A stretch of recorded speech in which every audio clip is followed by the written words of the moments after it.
At Sunday dinner, in front of her guests, my daughter-in-law pointed her fork at me and said, "Harold, let's remember, you live here for free."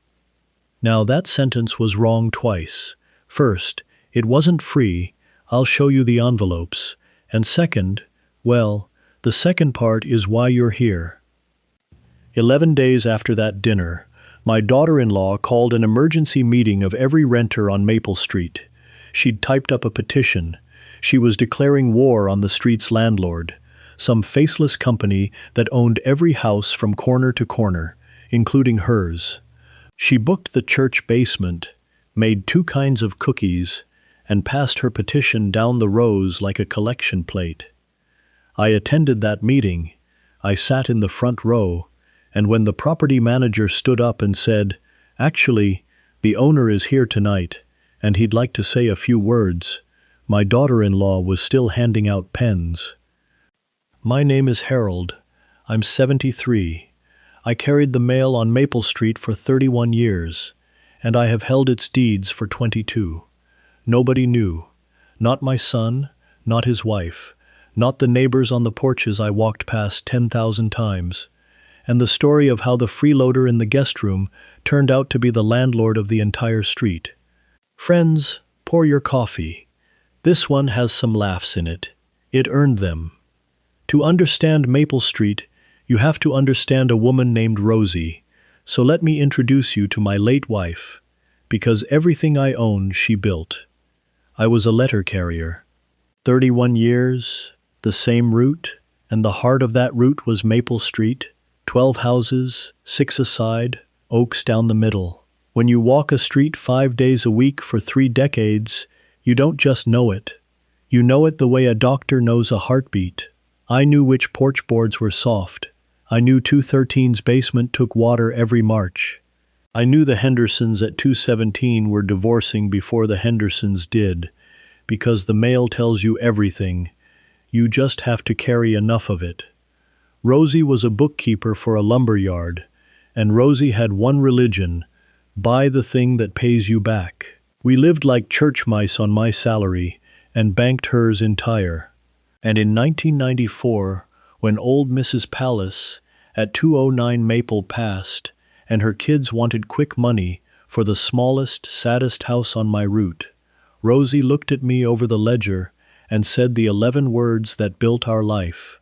You already know that street better than any inspector ever will. We bought 209, fixed it nights and weekends. These hands have been under every sink in that house, rented it to a young teacher, and the rent went into the ledger, and the ledger went hunting for the next one.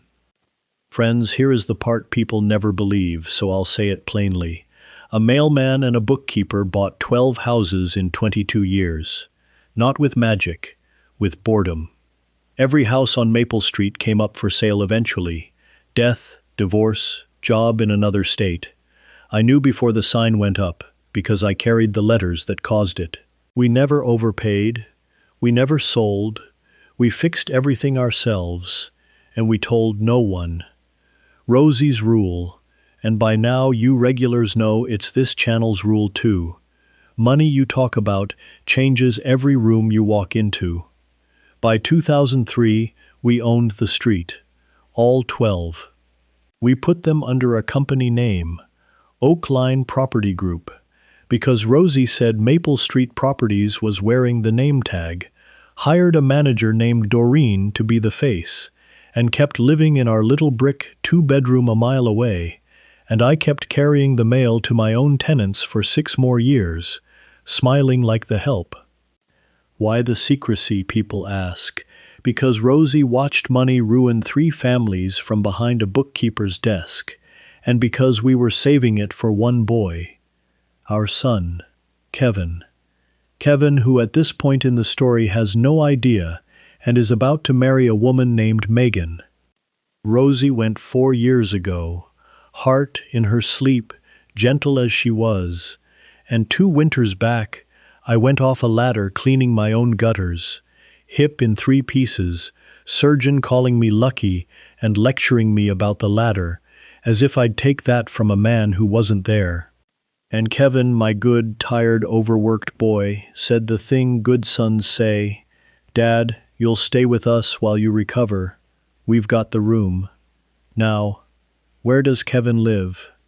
I want you to enjoy this the way I do. 6 years ago, Kevin and Megan were hunting for a rental, getting bled dry across town, and I mentioned, casually, over pot roast, an old mailman making conversation, that I'd heard nice things about Maple Street, and that I'd heard the outfit that owned it kept rents fair. They applied through Doreen for 214 Maple. Beautiful house, the Hendersons' old place.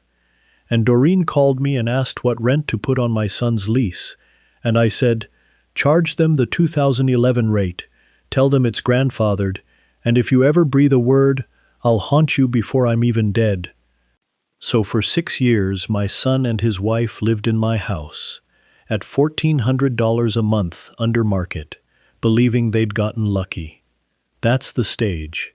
Now here comes the show. I moved into their guest room, my guest room. I hung that room's drywall in 1997, with my hip pins and my pension. And for about a month, it was fine. Megan is organized, energetic, ambitious for Kevin, and, I'd learn, ambitious mostly in the way a tapeworm is ambitious for its host.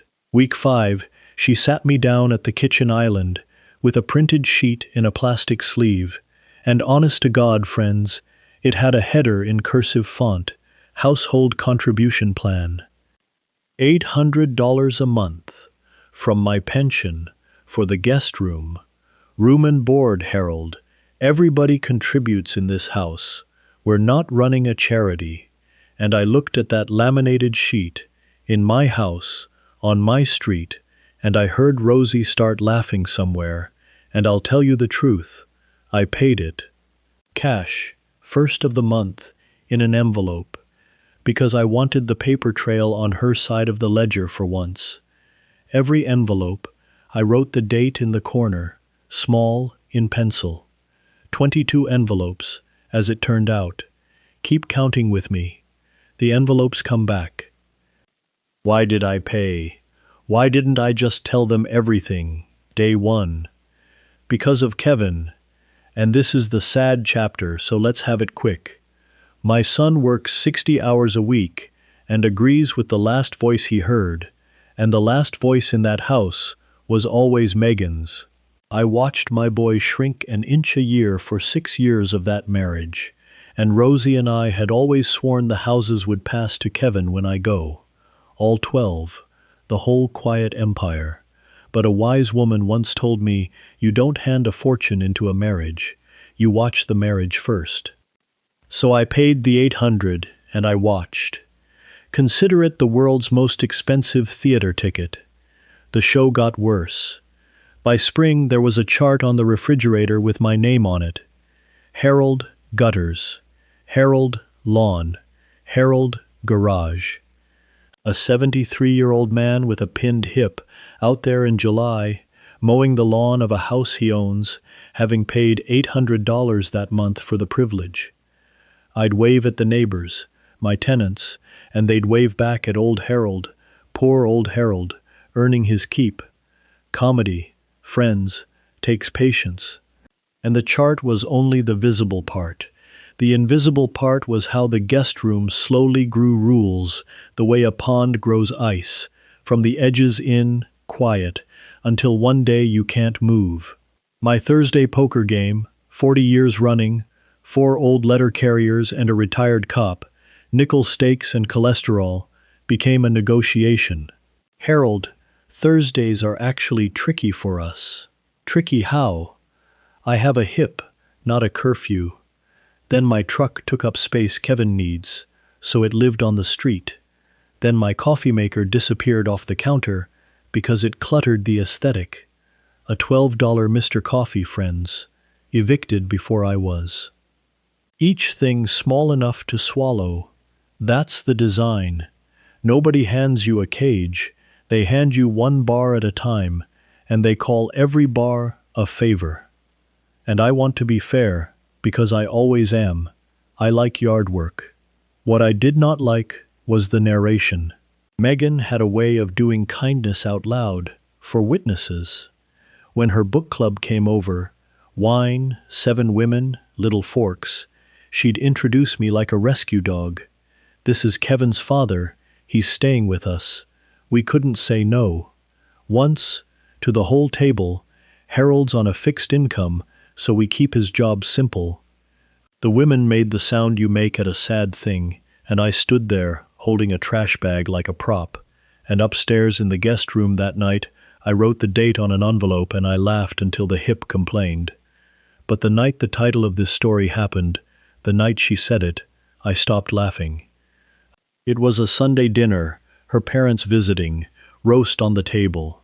Kevin mentioned, proud of me, bless him, that I'd fixed the water heater myself and saved them a plumber, and Megan, without looking up from her plate, said, "Well, least he can do." Her mother tittered, and Kevin, for once, friends, pushed back. "Meg, come on. Dad does a lot around here." And that's when she set down her fork and pointed it at me and said it, slow, for the guests, each word its own little slap. "Let's remember, you live here for free, Harold. Free. In my house. Some gratitude wouldn't kill you. My house. 2 words." And the room went quiet, and my son looked at his plate, and I looked at my daughter-in-law for a long, long moment. 22 envelopes, 1 laminated chore chart, and 6 years of subsidized rent hanging in the air that only I could see. And I said the only true thing available. "You're right, Megan.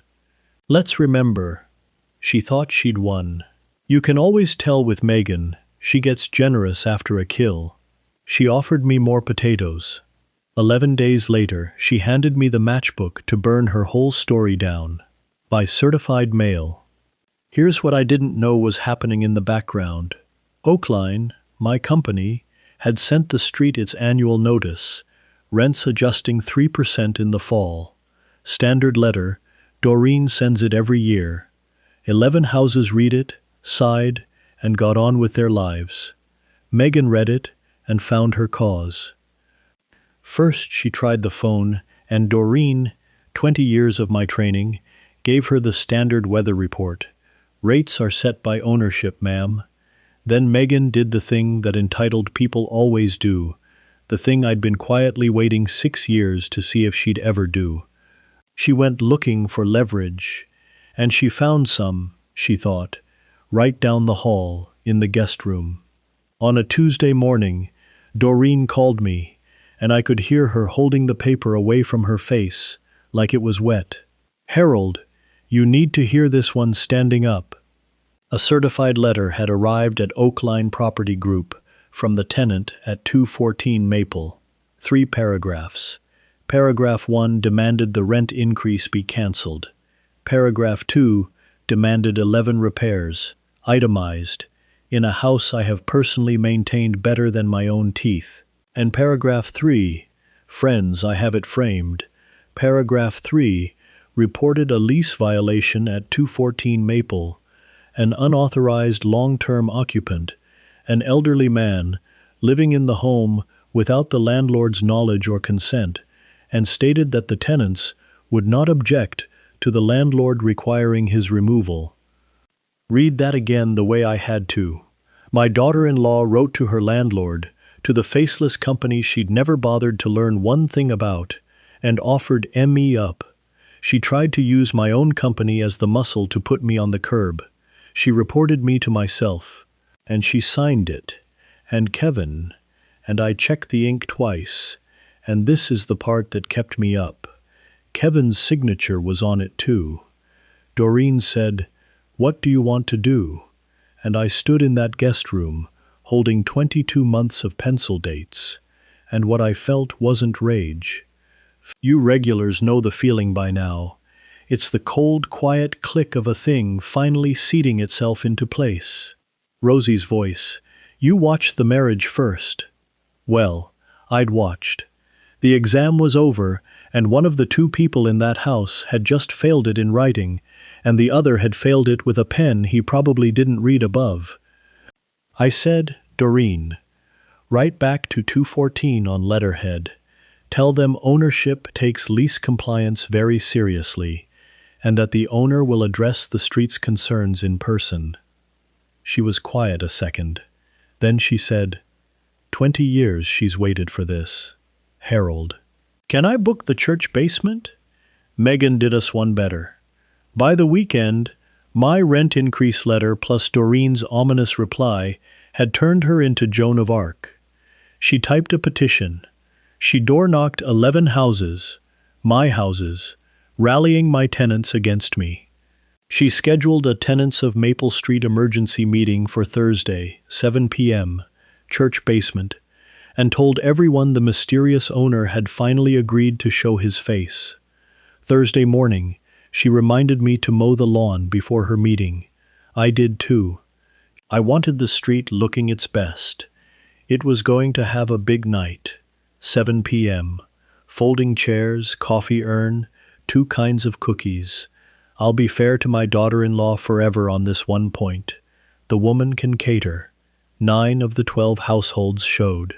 I came with Kevin and Megan, in my cardigan, and Megan said, Harold, you really didn't need to come, and I said, wouldn't miss it, and took a seat in the front row. The front row, she hates that I did that. She's said so since. Friends, I'd have paid another 22 envelopes for that seat. Megan opened strong. She really did. Clipboard, talking points. We deserve transparency. We deserve respect. The petition traveling the rows. She built to her big line, and her big line was, we are done renting from a ghost. And Doreen, in the back, in her good blazer, stood up and said the 11 words I'd given her that morning, and I want you to savor them the way that basement did. You're not renting from a ghost. You're renting from a neighbor.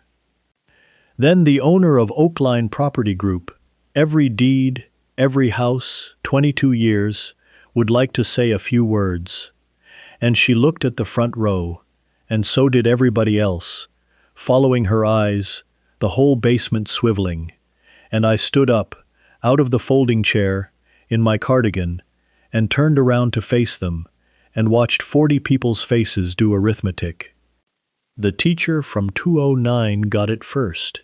She gasped, and then she laughed. God bless her.